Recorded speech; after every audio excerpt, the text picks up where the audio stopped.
আসসালামু আলাইকুম। সবাইকে শুভেচ্ছা জানাচ্ছি আজকের ভিডিওতে আমরা আলোচনা করব আমদানি, রপ্তানি এবং ইনডেন্টিং ব্যবসার বেশ কিছু প্রয়োজনীয় টুলস নিয়ে, যেগুলো আমাদের বিজনেসকে আরো বেশি অথেন্টিসিটি দিবে। এছাড়াও আমাদের লং টাইম এবং সাস্টেইনেবল বিজনেস করার জন্য এই টুলসগুলো খুবই খুবই খুবই প্রয়োজন। তো চলুন আমরা তাহলে মূল আলোচনায় প্রবেশ করি। তো এই টুলসগুলোর ভিতর আমরা সর্বপ্রথম যেটা নিয়ে কথা বলবো সেটা হলো ওয়েবসাইট। দেখুন, বর্তমান সময় যেই কোনো বিজনেসের জন্য ওয়েবসাইটটা খুবই নেসেসারি একটা এলিমেন্টস। তো আমরা যারা আমদানি, রপ্তানি এবং ইনডেন্টিং ব্যবসা করতে চাচ্ছি, আমাদের জন্য ওয়েবসাইটটা খুবই ইম্পর্ট্যান্ট। যারা আমদানি বিজনেস করবেন তারা হয়তো প্রথম দিকে আপনি ওয়েবসাইট না করেও কাজটা শুরু করতে পারেন, বাট একটা সময় গেলে আপনাকে ওয়েবসাইট অবশ্যই অবশ্যই করতে হবে। কিন্তু যারা রপ্তানি বিজনেস করবেন তাদের জন্য ওয়েবসাইটটা খুবই খুবই ম্যান্ডেটরি। কেননা দেখুন, হাজার হাজার মাইল দূরে থেকে আপনার বায়ার কিন্তু আপনাকে চিনছে না। আপনার বায়ার আপনার সম্পর্কে, আপনার কোম্পানির সম্পর্কে, আপনার প্রোডাক্ট সম্পর্কে কোনো কিছু সম্পর্কে কিন্তু সে জানে না।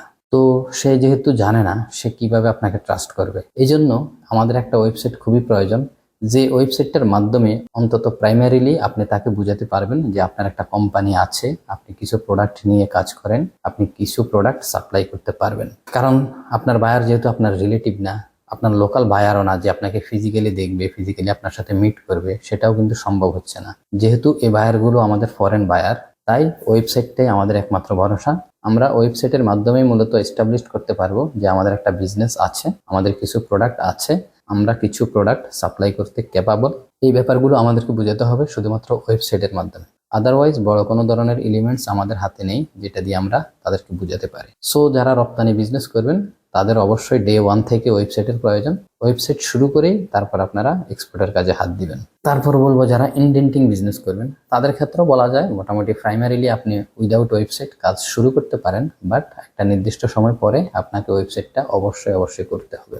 সো অবশ্যই এই ব্যাপারগুলো আমাদের মাথায় রাখতে হবে। এখন বলবো আমাদের একটা ওয়েবসাইটে কি কি জিনিস থাকা প্রয়োজন।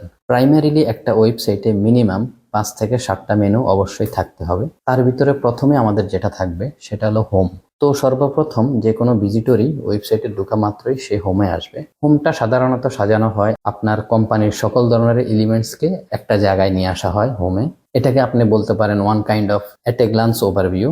কোম্পানির এট এ গ্লান্স ওভারভিউটা থাকবে এই হোমে। হোমের পরে দেন আমাদেরকে যে মেনুটা রাখতে হবে সেটা হলো অ্যাবাউট আস। এই অ্যাবাউট আসে সাধারণত আপনার ডিটেলস বলতে পারেন, কোম্পানির ডিটেলস বলতে পারেন, কোম্পানি কি উদ্দেশ্যকে সামনে নিয়ে যাত্রা শুরু করছে সেসব ব্যাপারে বলতে পারেন, কবে থেকে শুরু করেছে সেই সব ব্যাপারে বলতে পারেন।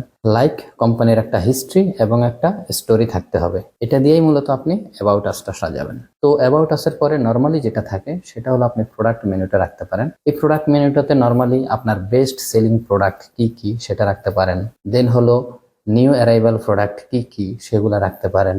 তারপর হলো আপকামিং প্রোডাক্ট কোনগুলো সেগুলো রাখতে পারেন। দেন হলো প্রত্যেকটা প্রোডাক্টের ইন্ডিভিজুয়াল কিছু ছবি আলাদা আলাদা করে রাখতে পারেন, যাতে প্রত্যেকটা অ্যাঙ্গেল থেকে প্রোডাক্টগুলোকে খুব ভালোভাবে বোঝা যায় সেটা রাখতে পারেন। প্রোডাক্টের ব্যাপারে ডিটেলস দিতে পারেন। মানে এই পেজটাতে মূলত আপনি প্রোডাক্ট রিলেটেড অ্যাক্টিভিটিসগুলো শো করবেন। তো প্রোডাক্ট যখন যাবে দেন হলো আপনি মিশন রাখতে পারেন, কোম্পানির মিশনটা কি সেটা রাখতে পারেন, সেই ব্যাপারে একটু ইন ডিটেলস ব্রিফ করলেন। মিশন দেওয়ার পরে আপনি ভিশনটা রাখতে পারেন, কোম্পানির ভিশন কি, কোম্পানি কি করতে চায় অথবা কি উদ্দেশ্যে আপনি এই বিজনেসটা শুরু করেছেন, আপনি একটা সার্টেন টাইমের পরে কোম্পানিকে কোথায় দেখতে চাচ্ছেন, এই ব্যাপারগুলো আপনি ভিশনে রাখতে পারেন। তারপর নর্মালি যে মেনুটা থাকবে সেটা হলো কন্ট্যাক্ট আস থাকবে। তো নর্মালি কন্ট্যাক্ট আসে আপনার সাথে কন্ট্যাক্ট করার ডিটেলস থাকবে। সেখানে আপনার ইমেল অ্যাড্রেস থাকবে, আপনার ফোন নাম্বার থাকবে, আপনার অফিস অ্যাড্রেস থাকবে, আপনার ফ্যাক্টরি অ্যাড্রেস থাকবে। মানে এই জাতীয় সকল ইনফরমেশন থাকবে যেগুলো দিয়ে সে আপনার সাথে কমিউনিকেট করতে পারে, আপনার সাথে কন্ট্যাক্ট করতে পারে। তারপর অনেকে নতুন করে আরেকটা মেনু অ্যাড করে, চাইলে সেটাও করতে পারেন।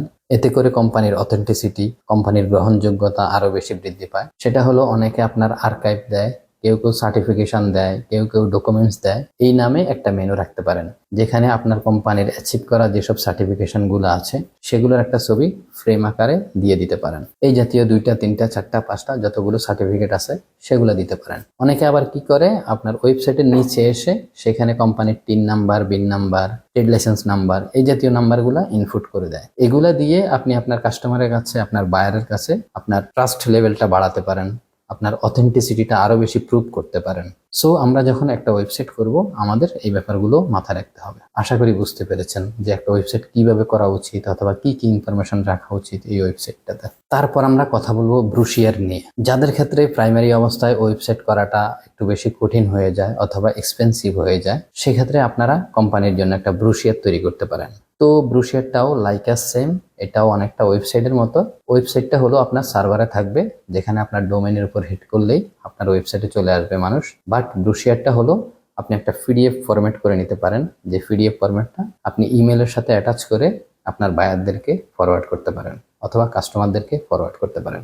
ব্রুশিয়ারটাও কমপ্লিটলি একটা ওয়েবসাইট, জাস্ট এটা আপনার পিডিএফ ফাইলে থাকবে। আপনার অ্যাবাউট আস থাকবে, কোম্পানি সম্পর্কে একটু ব্রিফ দিবেন, ব্রিফ দেওয়ার পরে প্রোডাক্ট সম্পর্কে একটু ইন ডিটেলস লিখলেন, বিভিন্ন অ্যাঙ্গেল থেকে প্রোডাক্টের ছবিগুলো ভালো করে তুলে সেই ছবিগুলো আপনি ইনসার্ট করে দিতে পারেন। তো প্রোডাক্টের পরে আপনার কোম্পানির মিশন, ভিশন, দেন হলো কন্ট্যাক্ট ডিটেলস, এগুলা সবই আপনি ব্রুশিয়ারের ভিতর রাখতে পারেন।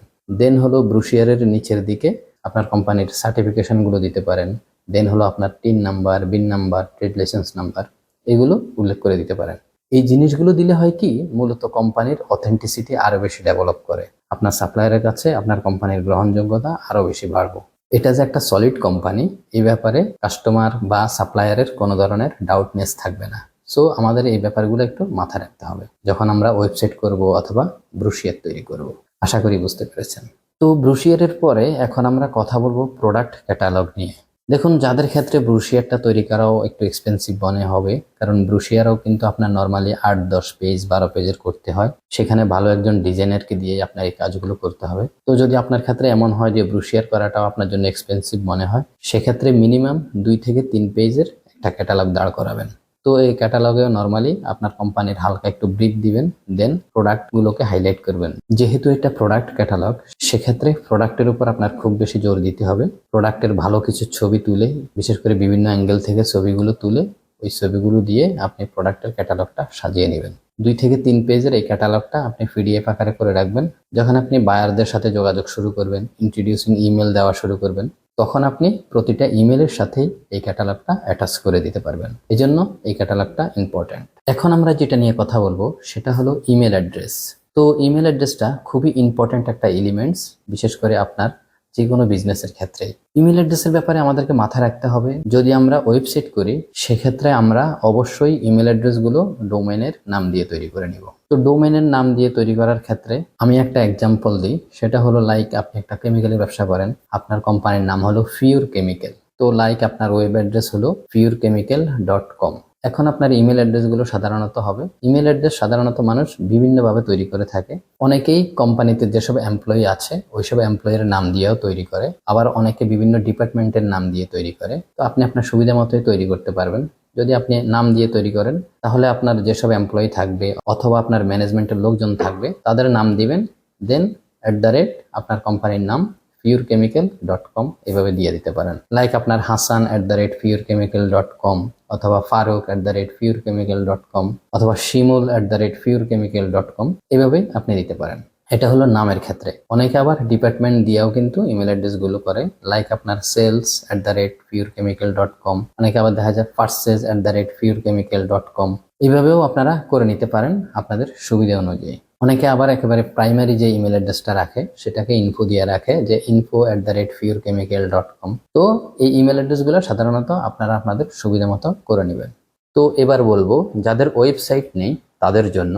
যাদের ওয়েবসাইট নেই সাধারণত তারা জিমেল দিয়েই অ্যাকাউন্ট করবেন, বাট জিমেল দিয়ে অ্যাকাউন্ট করার ক্ষেত্রে আমাদের বেশ কিছু জিনিস একটু লক্ষ্য রাখতে হবে। সেটা হলো, আমি প্রায় দেখি অনেকে এই ধরনের জিমেল অ্যাকাউন্ট করেন, লাইক আপনার নিজের নাম দিয়ে দেন আপনার মোবাইলের 3টা ডিজিট দিয়ে দেন, তারপর @gmail.com এভাবে উল্লেখ করেন। আবার অনেককে আমি এমনও করতে দেখি, লাইক নিজের নাম দেওয়ার পরে হয়তো আপনি 4 ডিজিটের একটা সংখ্যা বসায়া দেন। ব্যাপারটা এরকম, লাইক আপনার নিজের নাম দেওয়ার পরে উল্লেখ করেন 1970, 1971 অথবা 1977 অথবা 1980 অথবা 1982, এই ধরনের ব্যাপারগুলো উল্লেখ করেন। এগুলো উল্লেখ করলে আসলে হয় কি, আপনি কি মিন করছেন সেটা মানুষ জানে না, বাট মানুষ ধারণা করে যে এটা হয়তো আপনার জন্মসাল। সো এই ধরনের ইমেল অ্যাড্রেস কখনোই করবেন না, বিশেষ করে আপনার কোম্পানির ইমেল অ্যাড্রেস তৈরি করার ক্ষেত্রে। আপনি যদি পার্সোনাল ইমেল অ্যাড্রেস তৈরি করেন সেটা আদার ইস্যু, বাট আপনি যখন কোম্পানির ইমেল অ্যাড্রেস তৈরি করবেন সেক্ষেত্রে আপনাকে আরেকটু স্মার্ট ওয়েতে কাজটা করতে হবে। সেজন্য আমি বলবো সর্বপ্রথম আপনি ট্রাই করবেন যে আপনার কোম্পানির নামটা দিয়েই সরাসরি জিমেল অ্যাকাউন্টটা করার জন্য। এক্ষেত্রে হতে পারে আমাদের আগের উদাহরণটা টেনে বলছি, যে আমাদের আগের উদাহরণে আমরা কোম্পানির নাম নিয়েছিলাম ফিউর কেমিক্যালস। সেক্ষেত্রে আমরা বলতে পারি লাইক আপনার furechemicals@gmail.com। এভাবে আমরা জিমেল অ্যাড্রেসটা ক্রিয়েট করার ট্রাই করব। বাট যদি আমরা সেটা না পাই সেক্ষেত্রে আমরা এর আগে পরে আরো দুই একটা ওয়ার্ড দিয়ে দেন ইমেল অ্যাড্রেসটা ক্রিয়েট করার চেষ্টা করব। এক্ষেত্রে এমন হতে পারে লাইক আপনি দিতে পারেন যে info.furechemicals@gmail.com, অথবা আপনি দিতে পারেন tellme.furechemical@gmail.com। এছাড়াও আপনি দিতে পারেন যে write-to-us.furechemical@gmail.com, এভাবে উল্লেখ করতে পারেন। যদি এভাবেও আপনি না পান সেক্ষেত্রে আপনি একটু ঘুরিয়ে নিতে পারেন, যে আগের ওয়ার্ডটা পরে দিয়ে পরের ওয়ার্ডটা আগে নিয়ে এভাবেও আপনি ট্রাই করতে পারেন। সেক্ষেত্রে এমন হতে পারে লাইক আপনার furechemicals.info@gmail.com। এছাড়াও আপনি এভাবেও ট্রাই করতে পারেন লাইক furechemicals.write-to-us@gmail.com। তো নানানভাবে ট্রাই করলে আশা করি একটা না একটা আপনি পেয়ে যাবেন, যদি আপনার কোম্পানির নামটা কমনও হয়ে থাকে। এভাবেই মূলত জিমেল অ্যাড্রেসটা ক্রিয়েট করার ট্রাই করবেন, যাতে করে আপনার কোনো ধরনের নিউমেরিক সংখ্যা ব্যবহার করতে না হয়। সবসময় চেষ্টা করবেন যে নিউমেরিক সংখ্যাগুলো এড়িয়ে চলার জন্য। আমার কাছে মনে হয় যে কোনো একটা জিমেল অ্যাড্রেসে আপনি যখন নিউমেরিক সংখ্যা দিবেন সেটা তার স্মার্টনেসটা হারায়। এছাড়াও আপনার যেহেতু ওয়েব অ্যাড্রেস নেই, আপনি যেহেতু কোম্পানির ডোমেন দিয়ে ইমেল অ্যাড্রেস তৈরি করতে পারছেন না, সেক্ষেত্রে কোম্পানির নাম দিয়ে দেন @gmail.com এইভাবে জিমেলটা ক্রিয়েট করলে আপনার জন্য সুবিধা হয়। তাতে করে মানুষ খুব সহজে বুঝতে পারবে যে এই জিমেলটা হলো এই কোম্পানির আন্ডারে। এতে করে আপনার কোম্পানির ব্যাপারে তাদের স্বচ্ছ ধারণা থাকবে এবং বিশ্বাসযোগ্যতাটাও বেড়ে যাবে। আশা করি বুঝতে পেরেছেন ব্যাপারটা। তো আশা করি আজকের ভিডিওর টপিকগুলো আপনারা বুঝতে পেরেছেন। আপনারা বুঝতে পারলেই আমার সার্থকতা। আর যদি কেউ কোনো কিছু না বুঝতে পারেন সেক্ষেত্রে অবশ্যই কমেন্ট সেকশনে জানাবেন, আমি যথাযথ উত্তর দেওয়ার চেষ্টা করব। তো আজ তাহলে এই পর্যন্তই থাকুক। ইনশাল্লাহ দেখা হবে পরবর্তী ভিডিওতে। সেই পর্যন্ত সবাই ভালো থাকবেন। আল্লাহ হাফেজ।